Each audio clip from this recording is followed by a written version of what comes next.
Bonsoir à toutes et à tous, c'est Cyril71, bienvenue dans cette nouvelle vidéo.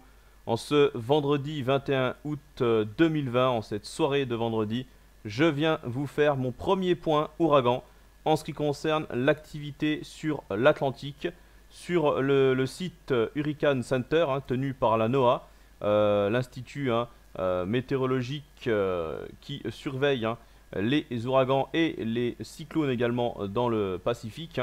Voilà, donc on avait ces derniers jours une onde tropicale en surveillance. Elle est devenue une tempête tropicale ce soir, pas loin du nord de l'arc antillais.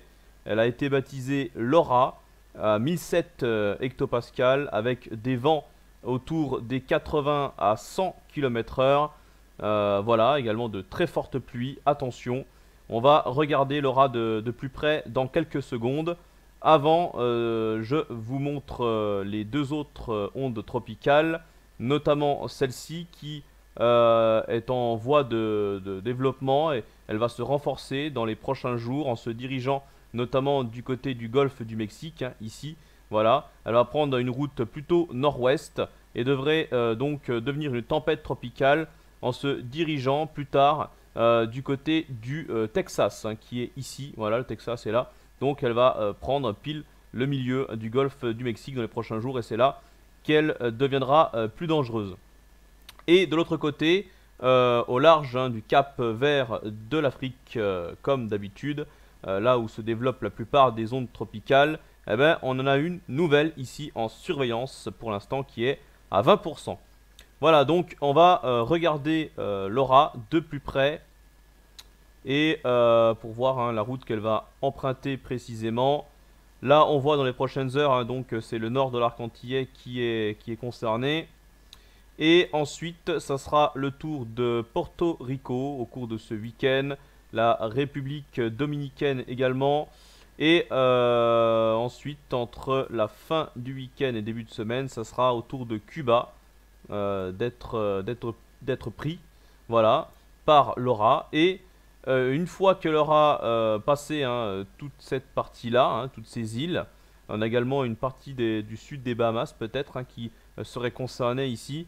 Voilà, mais une fois qu'elle aura passé tout ça et qu'elle arrivera du côté de l'est, à l'est du golfe du Mexique, ici, en frôlant l'ouest de la Floride, ici, elle devrait continuer à se renforcer pour devenir un ouragan, puisque là on a H, la lettre H, donc hurricane, ça y est.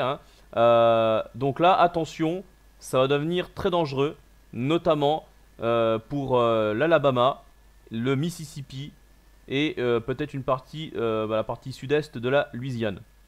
Donc attention ici, pour ces états-là qui risquent d'être concernés quand même donc par le futur ouragan Laura. Voilà donc pour ce point ouragan.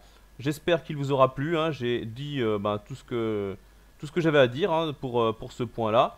Et puis je ferai prochainement une nouvelle vidéo en ce qui concerne l'Europe, chez nous donc. Et également plus tard, je ne sais pas quand exactement, mais je ferai une vidéo en ce qui concerne les modèles pour l'Amérique du Nord, pour parler un petit peu du Québec, en faisant une dédicace à Alex, qui donc est québécois, et je ferai un petit point météo pour lui, voilà, en montrant la carte des modèles de l'Amérique du Nord. Voilà donc, écoutez, je vous souhaite à toutes et à tous un très bon week-end, on se retrouve rapidement, je vous dis à bientôt, ciao.